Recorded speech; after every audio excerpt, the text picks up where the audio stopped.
Okay, good afternoon. Hello and welcome to the Cabinet meeting of Warwick District Council on the 18th of December. You will be aware that this is recorded on YouTube. Details of that are on the website. No planned tests. I believe everybody here is here quite often, so if the alarm sounds, do please leave by the designated routes. Also with mics, don't have anything in front of you. Number one, apologies for absence. I had apologies from Councillor Davidson and Billy Eld. I'm told that Councillor Chilvers is delayed, but should be here. I think we carry on though. Thank you. Any declarations of interest? Councillor Falp. Thank you. I will be talking on the sports grants. So two declarations. One, groups I've been involved with have received grants. And the second one was my son works in that department, though I was assured by his boss last night that actually didn't work on sports grants. Thank you, and I'm sure our monitoring officer will say if there's any issues there. So we're moving on to item 4, which is the parking fees and charges for 26-27 and an update on the parking strategy. Councillor Roberts, do you want to say a few words to start? Yes, thank you, Chair. So this report is for the emerging parking strategy and for setting out the parking fees and charges for 26-27. We have the emerging parking strategy set to come forward in early 26, and from that, recommendations for the proposed fees and charges for 26-27 as set out in Appendix 8.2, which also include a new 30-minute tariff line for some of our car parks. The report also is asking to extend former approved deadline to join the National Parking Platform in 2026. Thank you. This was discussed last night at the Budget Review Group. So, Councillor Milton, can you give us some feedback, please? Yeah, thank you, Chair, and thank you to everyone who attended the Budget Review Group last night. I think it was a useful discussion.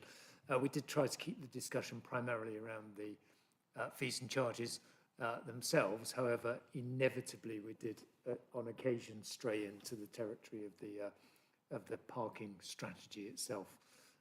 Although I think we managed to avoid that too much.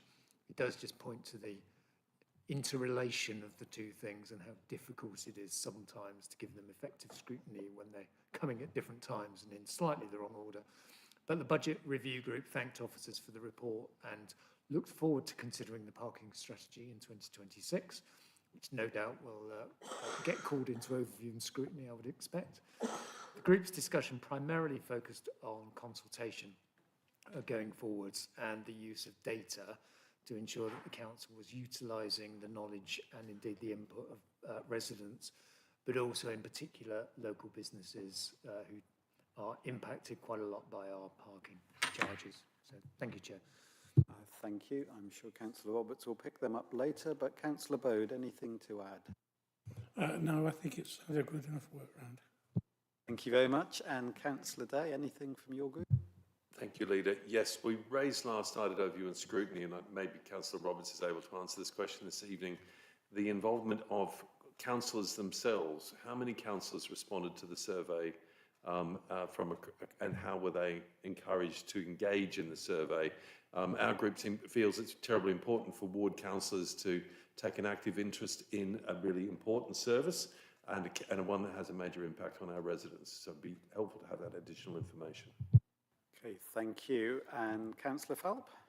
Thank you. Yeah, I raised last night about the inequality of football teams who hire at St Nick's Park and have to pay for parking. But if they hire pitches at Newbold, they don't have to.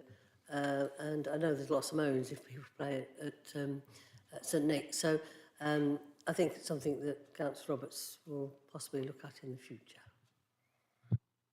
Thank you. So before we turn to Councillor Roberts, any views or comments from anyone else? Okay, so I think there are 3 things for you to pick up there, Councillor Roberts, none of which will be a surprise for you. Use of data going forwards, councillors responding to the survey. I deliberately try not to, but you're quite right. Those with local interest, I'm sure, should. And while we're on that, because it was discussed at length last night about Abbey Fields in particular, because that has quite a lot of interest there. And then the inequality bit, which you know my view on that, Councillor Roberts, but going forwards, how are you going to address that? Thank you. Sure. Thank you, Chair, and thank you for all the comments.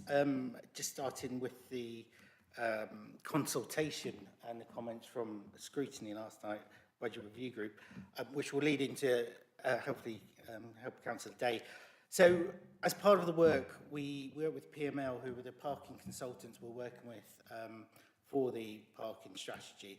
And over the summer, we carried out an extensive consultation with a wide range of stakeholders, internally and externally, including business groups and businesses who had their own dedicated survey. So overall, we had over 1,000 responses to that. Now, officers will tell you that I was very keen at the outset that we went and we tried to talk to everybody, every stakeholder, all the user groups that we could go to, and hopefully they'd get involved. So on the 23rd of June, an email was sent out to all councillors asking them for them to get involved. The deadline for the consultation was the 14th of July, and it also had links to the business survey as well as the resident survey. Asked them to actually complete the survey themselves, as well as going out to their residents and any stakeholders they thought in their wards that would be useful for them to fill in. Now, if you look at the survey, it doesn't actually say councillor on it, so we can't say how many councillors did or didn't directly fill that form in, because we didn't have that option on there as a councillor. So I can't give you the direct information of how many councillors did get involved, but it was offered out there. That email did go out, and I'm hoping some of those 1,000 responses did include quite a few of our councillors, but I can't give you an exact figure on that. Just going on to Abbey Fields, which I think you touched on, Chair. Yes, Abbey Fields is something absolutely on our radar moving forwards when the pool opens. We're aware of that. The parking service manages that car park, but it's firmly on the radar. So in the new year, we'll be looking at all the different options and getting people around the table. So we're ahead of the game, and we've got lessons learned from Castle Farm on that one. But as I said, it is very firmly on everyone's radar moving forwards. And with regards to parking at different places and different charges, you're absolutely right, Councillor Phelps, and that's why we're doing the parking strategy. We haven't had a parking strategy since 2012. We need to align these things and bring these forward. And yes, I'm very frustrated that we haven't got the parking strategy in place at the moment. It's taken longer than I would have liked, but that's because we want to get it right, and we want to get all the information there, and there's a lot of detail to look at. So that will be coming forward in the parking strategy in early 2026 to hopefully answer those questions and to make it a fairer and more balanced parking service overall for all our users. Before you propose, I think Councillor Milton asked about use of data going forwards. Well, yes, I mean, the fees and charges are data-led on parking demand, and that will be how we use it moving forwards. We're doing it slightly differently this year. It's a dynamic approach. We're using elasticity in the modelling, which we haven't used before. So, yeah, absolutely. And it's been really helpful working with PML, parking consultants, to bring all this together. But, yeah, data is obviously absolutely important when you're trying to model and move tariffs, propose tariffs for the year ahead. So on that note, I'd like to propose the recommendations as laid out in this report. Thank you, Councillor Roberts. Do I have a seconder? Thank you, Councillor King. All those except Councillor Chilvers in favour? Thank you. As I think you have to be here from the beginning.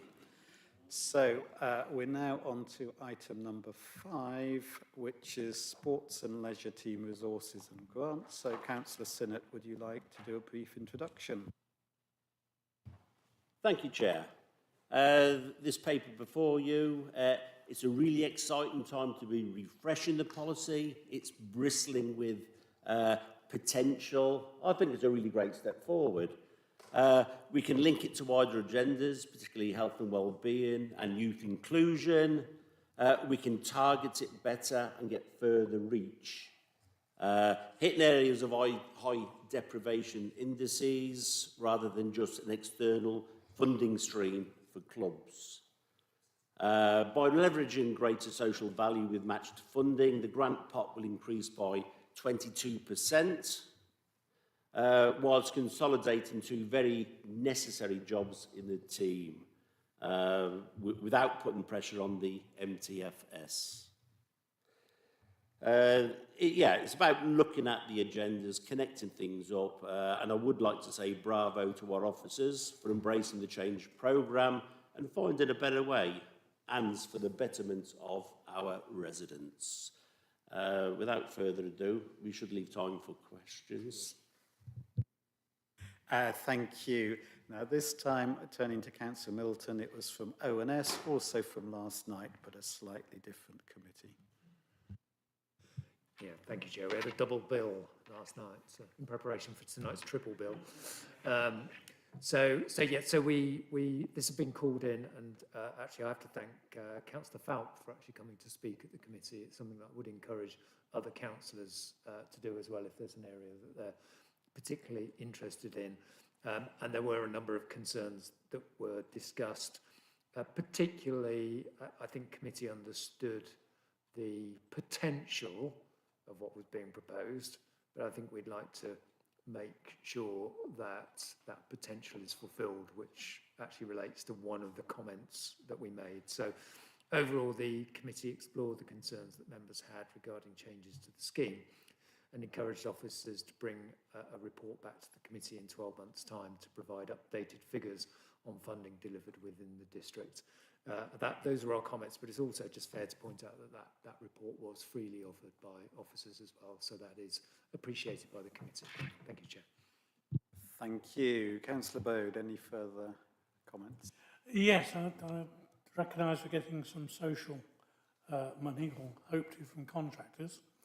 And that, of course, was brought in by a Conservative councillor from here, a Conservative MP, who actually achieved something, which is good. But you said that you'd get about 22%. How guaranteed is that 22%, and how close are you to it now? Okay, I'm sure Councillor Sinnott will endeavour to answer that. Councillor Day, though, from you first. Chair, as Councillor Bode said, we would clearly welcome this initiative and the report from officers that there will be a greater effort to publicise the social value that's being generated. I think there's enormous opportunity here if we can get our act together, and it'll be for the benefit of our residents. So it's a good start, and we would very much encourage further work in this area. Thank you, Chair. Thank you. And Councillor Falp from your group and you as an individual, I believe. A bit of both here. Yes, thank you very much for allowing me to talk yesterday. It gave us a bit of background for the discussion. One or two questions didn't get answered, like why it's 6 months late, why it's been brought at the same time as... Well, I think Councillor Sinnott did say about why it was brought at the same time as the community statutory consultation. I think the social value idea is really good, and we were talking about it at procurement this afternoon. All our contractors have social value with it. I think I was just disappointed that not more work has been done on it before you take money away. It's always better if you're going to take something away that you've got something that you can say, oh yes, but this is going to be great. So that was disappointing. I got a bit confused because a lot of the figures were based on everyone active giving us free swimming lessons, which I didn't quite how you could work that out as social value, but you know, that's how it had been done. I also got a bit confused when trees were mentioned, and I thought, are we getting rid of sports grants, but we'll be able to climb trees? Because I got a bit confused on that one as well. So, all in all, I decided that WDC have helped Whitnash have Christmas this year. Sadly, the Christmas Grinch has appeared, and there'll be less support for sport in Whitnash from 2026. Thank you. Okay, thank you. A lot of comments there and questions, some of which were discussed yesterday. Before I turn to Councillor Sinnott, any other comments or questions from Cabinet members? Okay, so I think quite a few there, Councillor Sinnott. If you have a go at answering them, and I'll see if I've got any that you missed. Thank you, Chair, and thank you for those questions. Please let me know if I miss any points out. I'm sure you will. Overview and scrutiny, 12 months data, absolutely. Because it's a new tack, a new way of working, I'm as keen as anybody to see the data, to see how we're performing, where the money's coming in from and where it is going. So I'm absolutely with you on that, and the officers are up for that as well. So that's good. 22% in the 10,000s. We can't approach contractors on social value until we actually have an SOP, until we've actually passed the paper. Everyone active have already gone for £10,000 worth of social value. Great, and that is much needed.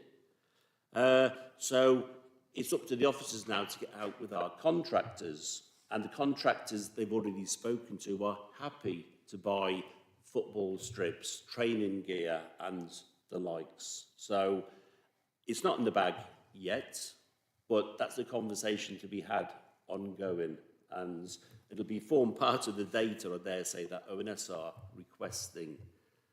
So, yeah, we can't jump the gun. Officers are waiting for this to be passed actually tonight before they can do any of that work. Thank you, Councillor Day. I share your enthusiasm for it, and yeah, it's a good start, but it's only a start. We haven't got anywhere yet.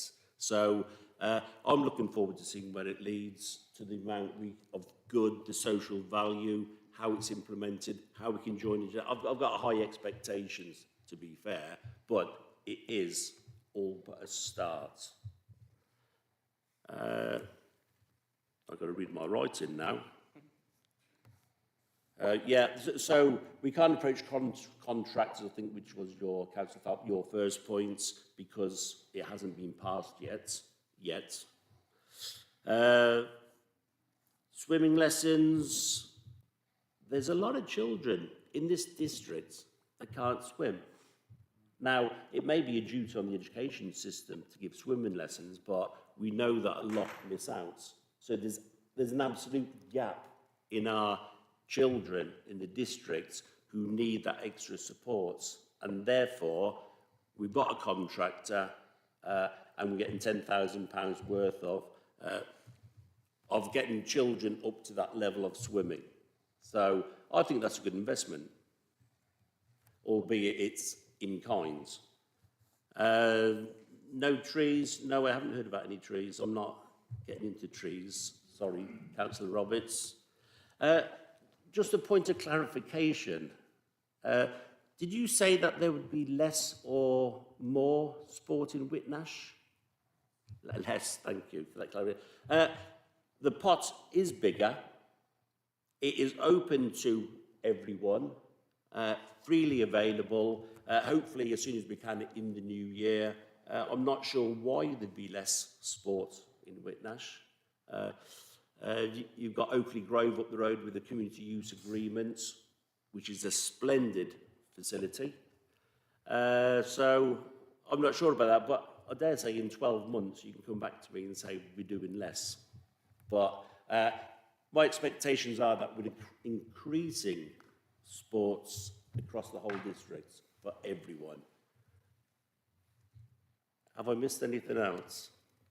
No, I've got lots more, but yeah, I'm too I'll full just of cold because to give it. Councillor Phelps did mention it, the delay, I think you're as frustrated as she is, but if you can just comment on that, where there's a gap in funding because of this moving over.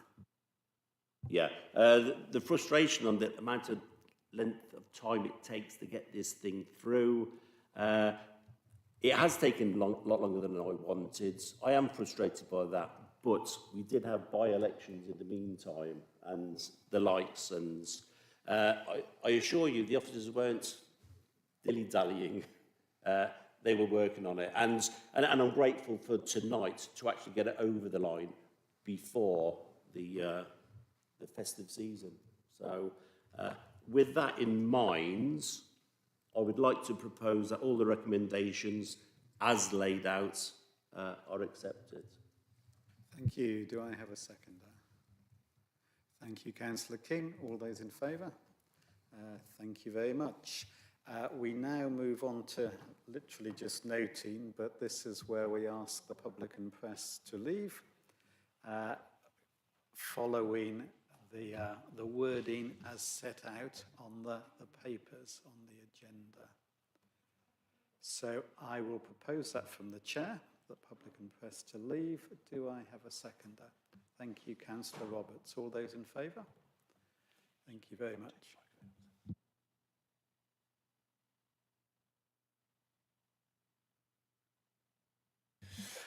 Because it will literally be noting, this will be the end of the public session. So thank you very much if you've been watching on YouTube.